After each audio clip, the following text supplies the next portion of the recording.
Hello everyone, welcome to learner B. I am Shivani Chauhan. इस video में हम लोग देखेंगे क्लास 8 हिस्ट्री की बुक का chapter 3 ruling the countryside. इसको हम वर्ड टू वर्ड अच्छे से देखेंगे क्योंकि वर्ड टू वर्ड पढ़ना बहुत ज़रूरी होता है ताकि हम लोग को अच्छे से पता लग जाए।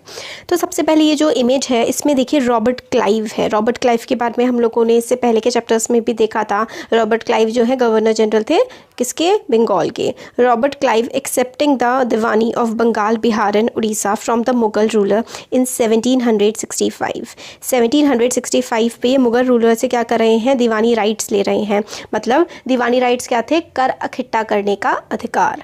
जो रेवेन्यू कलेक्शन का अधिकार था वो पहले मुगल्स के पास था। मुगल्स क्योंकि इनसे हार चुके थे, बहुत ज़्यादा कमज़ोर हो चुके थे, तो इन्होंने ईस्ट इंडिया कंपनी को मतलब अंग्रेज़ों को रेवेन्यू कलेक्ट करने का अधिकार दे दिया था, दीवानी राइट्स दे दिए थे।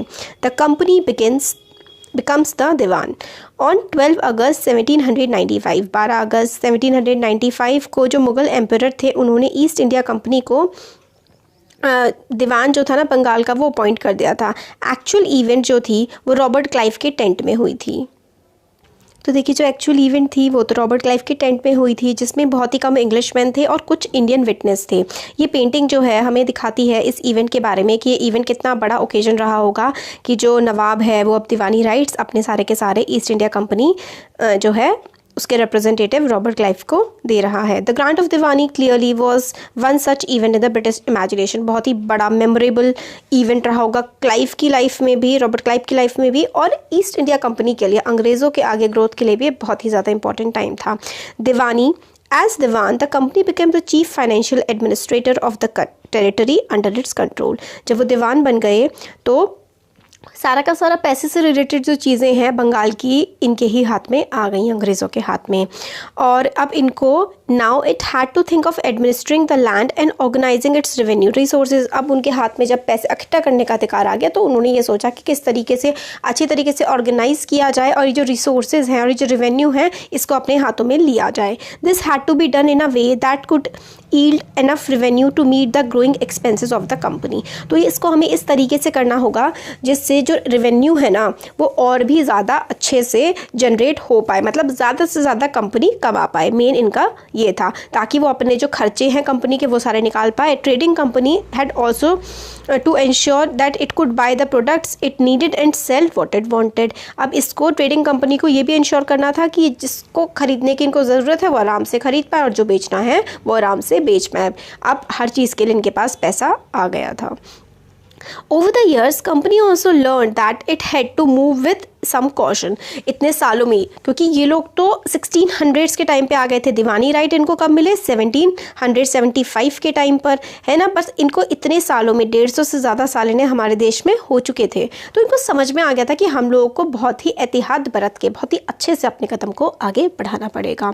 ये एलियन पावर थे, मतलब बाहर दूसरे देश के थे, इनको पेसिफाई करना पड़ेगा। Those who in the past has rule the country side. Pacify मतलब उनको अपने कंट्रोल में लेना पड़ेगा, उनको शांत करना पड़ेगा।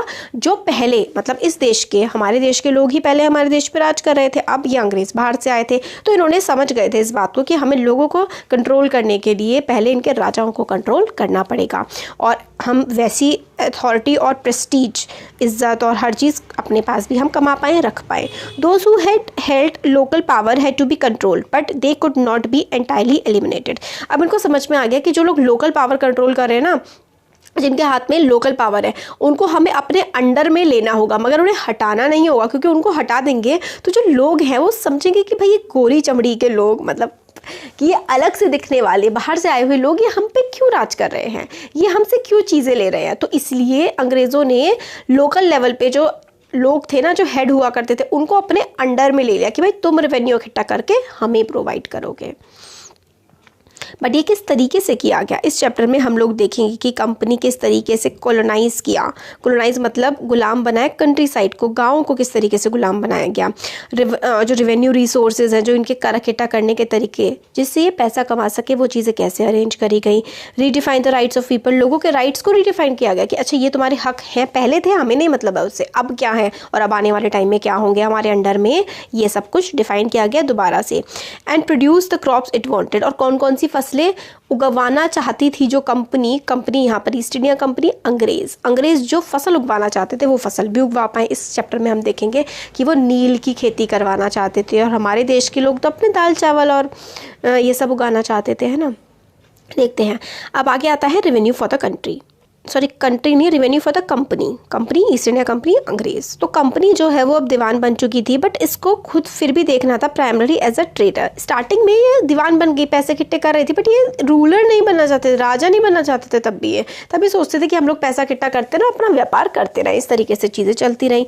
It wanted a large revenue income but was unwilling to set up a regular system of assessment and collection. ये चाहते थे इनको खूब सारा पैसा मिल जाए, मगर वो पैसा जो इनको मिल रहा है ना, ये विलिंग है कि एक सिस्टम बना ले कि किस तरीके से पैसा इकट्ठा किया जाएगा। इस सिस्टम बनाने के खिलाफ थे, क्योंकि नहीं लगा था हम पैसा कमाते रहे, किसी भी तरह अपना व्यापार करते रहे। तो एफर्ट लगाए गए कि किससे ज़्यादा से ज़्यादा रेवेन्यू इकट्ठा करा जा सके। और फाइन कॉटन, मतलब हम कितना ज़्यादा पैसा ले लें ताकि हम लोग उन पैसों से बहुत ही खूब अच्छी फाइन कॉटन खरीद लें। सिल्क जो है सब कुछ सस्ते सस्ते में खरीद लें, जितना सस्ता हो सकता है उतने सस्ते में हम खरीद लें। तो ये लोग क्या चाहते थे, कर के रूप में ज़्यादा से ज़्यादा पैसा इकट्ठा करें और जितना हो सके पैसा इकट्ठा करके सस्ते से सस्ता सामान खरीद लें। तो 5 साल के अंदर अंदर वैल्यू जो थी ना गुड्स की bought by company in Bengal doubled. Before 1865, the company had purchased goods in India, importing goods and silver from Britain. अब पहले जब 1865 से पहले ये जो सामान खरीदते थे ना, उस सामान को खरीदने के लिए इन लोगों को ब्रिटेन से सोना चांदी, मतलब हमारे देश के लोगों को सोना चांदी देते थे, फिर सामान खरीदते थे। बट अब क्या होने लगा था, अब ये रेवेन्यू इतना कमा लेते थे, लोगों से कर ही इतना इकट्ठा कर लेते थे कि उसी पैसे को दे करके ये सामान खरीद लेते थे, और इनका ही सब कुछ हक चलता था। तो सस्ते से सस्ता सामान खरीदने की कोशिश करते थे, जिससे हमारे जो इंडिया के लोग थे उन लोगों को लॉस भी होता था। Now the revenue collected in Bengal could finance the purchase of good for export, है ना। सून ये क्लियर हो गया कि बंगाल की जो इकोनॉमी है ना वो काफ़ी ज़्यादा डीप क्राइसिस में जाने वाली, क्योंकि ये लोग क्या कर रहे थे, ज़्यादा से ज़्यादा कर इकट्ठा करने की कोशिश कर रहे थे। अब किसानों के पास कुछ बचेगा ही नहीं, तो वो खेती में दोबारा इन्वेस्ट कैसे करेंगे। आर्टिसंस जो है ना वो गाँव छोड़ के जाने लगे, मतलब जो कारीगर थे गाँव छोड़ के जाने लगे, क्योंकि उनको बहुत ही ज़्यादा सस्ते में कंपनी को ज़बरदस्ती, मतलब उनसे कहा जाता था कि सस्ते से सस्ते में तो हमें जो है अपना सामान बेच दो, और इससे आर्टिसंस को बहुत ज़्यादा लॉस हो रहा था, तो वो गाँव छोड़ के जाने लगे। पीजेंट्स जो है इतना ज़्यादा उनसे टैक्स वसूला जा रहा था, कर लिया जा रहा था कि वो भी मतलब पे नहीं कर पा रहे थे। आर्टिसनल प्रोडक्शन, मतलब हमारे देश के जो आर्टिस्ट थे ना उनकी, क्योंकि इतना सस्ता सामान उन्हें बेचना पड़ रहा था अंग्रेजों को कि उन्हें कोई फ़ायदा नहीं होता था, इनफैक्ट नुकसान हो रहा था। तो आर्टिसनल प्रोडक्शन डिक्लाइन हो गई। एग्रीकल्चर कल्टिवेशन भी एकदम से कोलैप्स में आ गई, क्योंकि इतना ज़्यादा वो पैसा उन्हें देना पड़ रहा था कि अगली फसल के लिए उनके पास पैसा बचता ही नहीं था। कोलैप्स का मतलब होता है एकदम टूट जाना, ख़त्म हो जाना। देन 1770 के टाइम पे काफ़ी टेरेबल फेमाइन आई। फेमाइन होती है भुखमरी, क्योंकि जिसमें लगभग 10 मिलियन का मतलब आप समझ रहे हैं, 1 करोड़ लोग मर गए, जो कि 3 करोड़ पॉपुलेशन थी उस समय बंगाल की, उसमें से 1 करोड़ लोग मर गए। सोच रहे हैं आप लोग 1770 के टाइम पे हमारे देश में उससे पहले कभी ऐसी भुखमरी नहीं आई थी। अंग्रेज़ों ने आने के मतलब इनके कुछ टाइम बाद ही इन्होंने क्या हालत कर दी थी बंगाल की, 1 करोड़ लोग मर गए थे उस भुखमरी की वजह से। मुर्शिदाबाद जो कि बंगाल में पड़ता है, उसका ये हमारे पास एक पिक्चर है कि हाट है, कितने सारे लोग व्यापारी वगैरह व्यापार कर रहे हैं, है ना, उसके बारे में हमें दिखाया गया है। अब आगे आता है नीड टू इम्प्रूव एग्रीकल्चर। हम लोगों को अब क्या है, इन लोगों को पता लग गया अंग्रेज़ों को कि इतना ज़्यादा कर वसूल कर रहे हैं और कुछ उगा नहीं पा रहे हैं किसान, अब इनका भी कैसे नुकसान ही हो जाएगा। तो जो चार्ल्स कॉर्नवालिस थे, इसने सोचा इसके बारे में, कोई अच्छा इंसान तो था नहीं, ये भी सब ऐसे ही थे। तो चार्ल्स कॉर्नवालिस जो है, चार्ल्स कॉर्नवालिस वो the governor general of India when the permanent settlement was introduce, and it is very important कि परमानेंट सेटलमेंट क्या होता है। यूपीएससी में बहुत बार पूछा जा चुका है, मतलब हर एग्जाम्स में इसके पूछे जाने की प्रोबेबिलिटी काफ़ी ज़्यादा होती है कि परमानेंट सेटलमेंट क्या होता है, कौन लेकर के आया है। तो आपको बिल्कुल याद रखना है कि तुझे कॉर्नवालिस है ना, ये परमानेंट सेटलमेंट लेके आया। अब आपको याद करने का एक तरीका मैं बताती हूँ। कॉर्न क्या होता है, मक्का, मक्का को इंग्लिश में कॉर्न कहते हैं ना। तो कॉर्न, मक्का किससे रिलेटेड है, खेती से रिलेटेड है ना। और परमानेंट सेटलमेंट किससे रिलेटेड है, ये भी खेती से ही रिलेटेड है। अब हम देखेंगे कि परमानेंट सेटलमेंट क्या होता है। This is very very important, permanent settlement, ठीक है। तो देखिए, need to improve agriculture, agriculture को इम्प्रूव करने की ज़रूरत है। अगर इकोनॉमी जो है वो रून्स में है, रून्स मतलब है बिल्कुल बर्बादी में है, तो कंपनी को ये रेवेन्यू कैसे मिलेगा, कंपनी कैसे कमाएगी? तो कंपनी के ऑफिशियल को लगा कि भाई लैंड में ना इन्वेस्टमेंट करनी पड़ेगी ताकि एग्रीकल्चर को इम्प्रूव किया जा सके। बट ये होगा कैसे? तो after 2 decades of debate, 2 decades मतलब 20 साल की क्वेश्चन आंसरिंग डिबेट के बाद, विवाद के बाद, कंपनी ने इंट्रोड्यूस किया परमानेंट सेटलमेंट इन 1789। तो 1793 में, ठीक है, 17, 9 और 3 में इन्होंने परमानेंट सेटलमेंट का मतलब स्टार्ट किया। By the terms of settlement, इसमें क्या होता था? अब ये बिल्कुल ध्यान से सुनिएगा, अच्छे से करना है इसको, इंपॉर्टेंट है बहुत ये परमानेंट सेटलमेंट। तो टर्म्स ऑफ सेटलमेंट, इसमें क्या होता था कि राजा या फिर कोई इंपॉर्टेंट इंसान या फिर तालुकदार व रिकॉग्नाइज्ड एज ज़मींदार। अब राजा को ज़मींदार या तालुकदार मतलब एक इलाका है, उस इलाके में सबसे ज़्यादा इंपॉर्टेंट पर्सन जो है जिसके पास ज़मीनें वगैरह हो, उसको ज़मींदार बना दिया गया। उनसे बोला गया कि वो रेवेन्यू कलेक्ट करें, ठीक है, पीजेंट से जा कर के। They were asked to collect rent from the peasants and pay revenue to the company, मतलब जो रेंट वगैरह कलेक्ट करें लोगों से और वो पैसा जो है कंपनी को पे करते। अमाउंट टू बी पेड जो है कि कितना पैसा कंपनी लेगी, कितना रेवेन्यू होगा, वो हमेशा के लिए फिक्स कर दिया गया, परमानेंटली फिक्स कर दिया गया। This is it was not to be increase even in future, मतलब पूरी ज़िंदगी के लिए सदा के लिए फिक्स कर दिया इन्होंने कि फ्यूचर में भी कभी नहीं बढ़ाएंगे। इनको ऐसा लगा कि this would ensure a regular flow of revenue into the companies coffer and at the same time encourage the zamindars invest in improving the land. तो अंग्रेजों को ये लगा कि हम रेवेन्यू को फिक्स कर देंगे तो इससे क्या होगा कि ज़मींदार जो है वो अच्छे से कर पाएगा, तो कंपनी के कॉफर्स में, कंपनी के कॉफर मतलब कंपनी के एक टाइप खजाने में, कंपनी के पास तो हमेशा पैसा आता ही रहेगा। और जब हम लोग आगे फ्यूचर में भी कभी रेवेन्यू बढ़ाएंगे ही नहीं तो क्या होगा, खेती जब इम्प्रूव होगी तो वो खेती में इन्वेस्टमेंट करेंगे ज़मींदार और ज़्यादा मतलब खेती अच्छी हो जाएगी।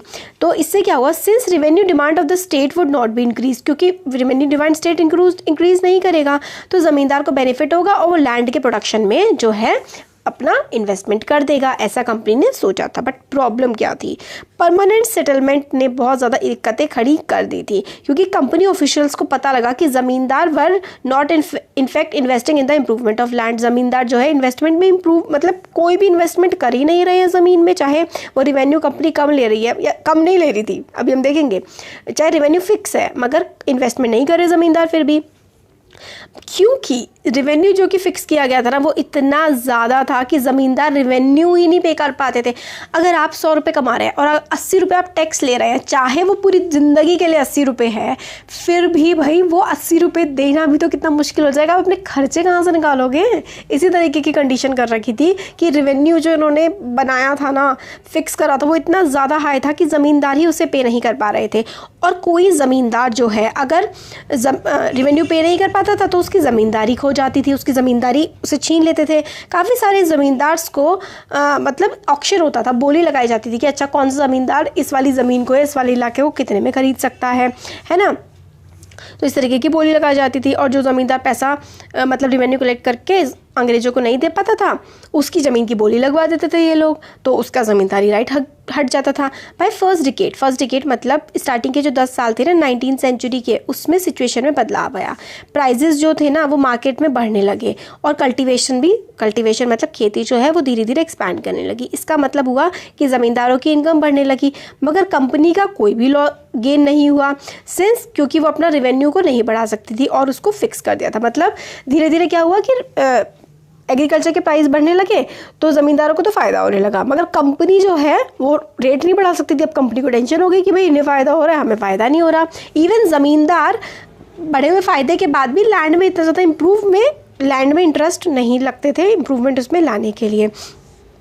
कुछ जो ज़मींदार थे उनका लैंड उससे छूट गया था अर्ली ईयर्स में ही, इसलिए जो अदर्स थे ना वो सोचते थे कि पता नहीं अंग्रेज हमसे कभी ज़मींदारी राइट्स ले लेंगे, इसलिए स्टार्टिंग में जितना ज़्यादा से ज़्यादा खसोट सकते हो लोगों को उतना उनसे ज़्यादा से ज़्यादा पैसा निकलवा लो, ठीक है। Earning without the trouble of risk and investment. अब इन्वेस्टमेंट करेंगे तो हमारा पैसा जाएगा, हमसे ज़मींदारी ले ली तो हमें क्या फ़ायदा होगा, तो वो इन्वेस्टमेंट करते ही नहीं थे लैंड में। As long as zamindar could give out land to tenant and get rent they were not interested in improving the land. और जितना मतलब जब तक उन्हें आराम से पैसा मिल रहा है, अकर ही तो इकट्ठा करने का काम होता था, ज़मींदारों को कोई काम ही नहीं होता था, इन्हें सिर्फ करा इकट्ठा करते थे और अपने ऐश करते थे। तो इसलिए उन्हें कोई इंटरेस्ट ही नहीं था कि वो लैंड या एग्रीकल्चर में कुछ इन्वेस्ट करेंगे। तो इस वजह से परमानेंट सेटलमेंट से कंपनी को और ज़मींदारों को थोड़ा बहुत फ़ायदा हुआ, बट और किसी को फ़ायदा नहीं हुआ।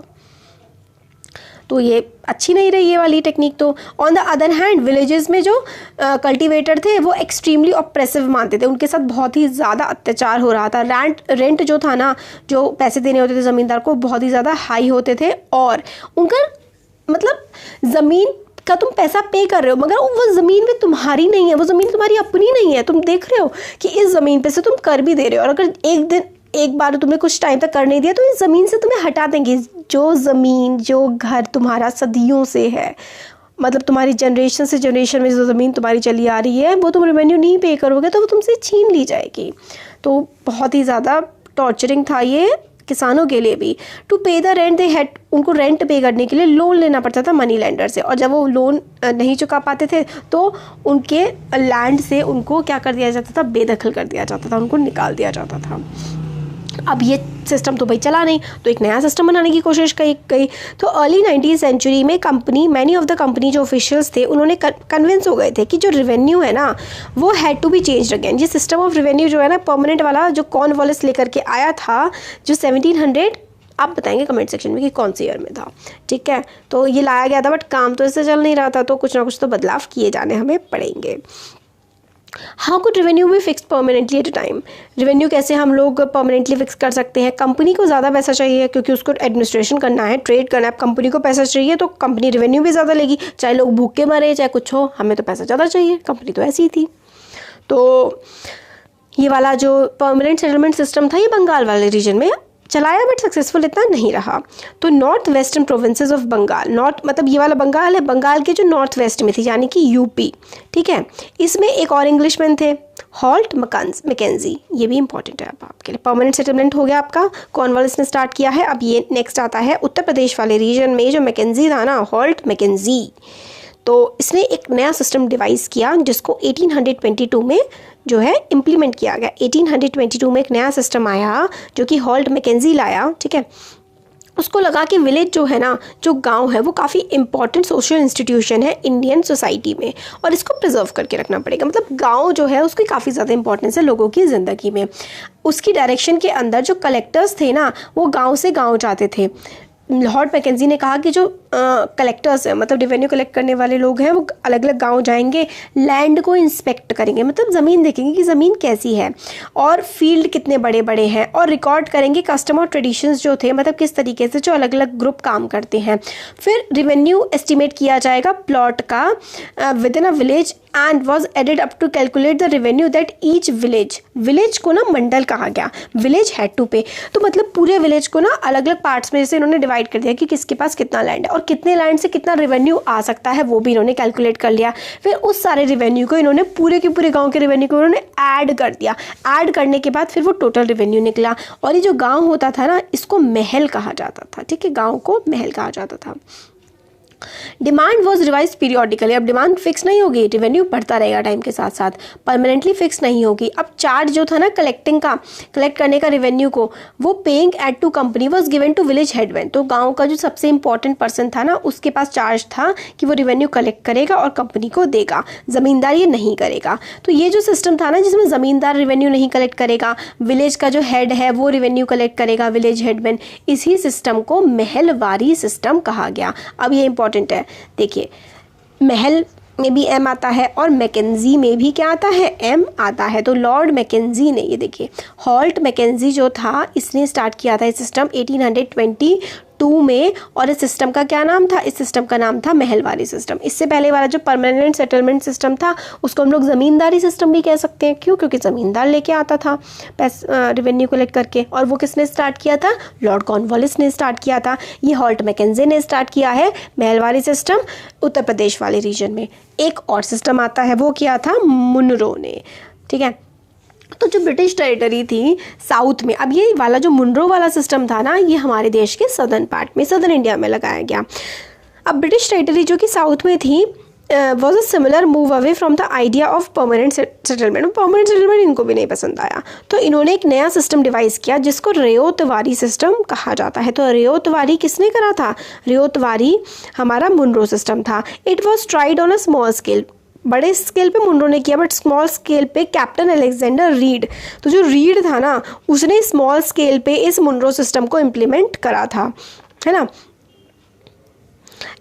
in some of the areas that were taken over by the company after the wars with the Tipu Sultan, तो टीपू सुल्तान के साथ जो लड़ाई हुई थी उसके बाद थोड़े बहुत एरिया पे इसने अलेक्जेंडर रीड ने इस वाले सिस्टम को चलाया था। फिर सब्सिक्वेंटली जो थॉमस मुनरो था इसने पूरे के पूरे साउथ इंडिया पर ये जो रियोतवारी सिस्टम है इसको अप्लाई कर दिया था।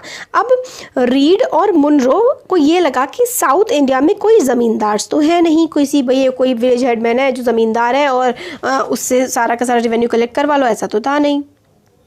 तो ये देखिए जो मुनरो था और ये रीड था, इसको लगा कि ज़मींदार तो है नहीं, तो यहाँ पर जो कल्टीवेटर्स होते थे ना, जो किसान होते थे वो रियोत से, तो इन्होंने सोचा कि रियोत से ही डायरेक्ट हम लोग टैक्स कलेक्ट करेंगे।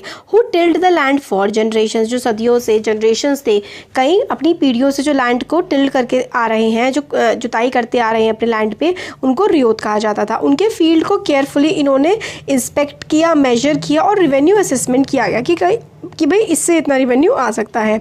मुनरो ने ये सोचा था कि British should act as paternal father, मतलब फादर इमेज होगी protecting ryots under the charge, उन रियोट्स को ये लोग बचाएंगे और सही अपना काम चलाएंगे। बट क्या ही चलना था, इतनी ज़्यादा डिमांड ये करते थे रेवेन्यू की।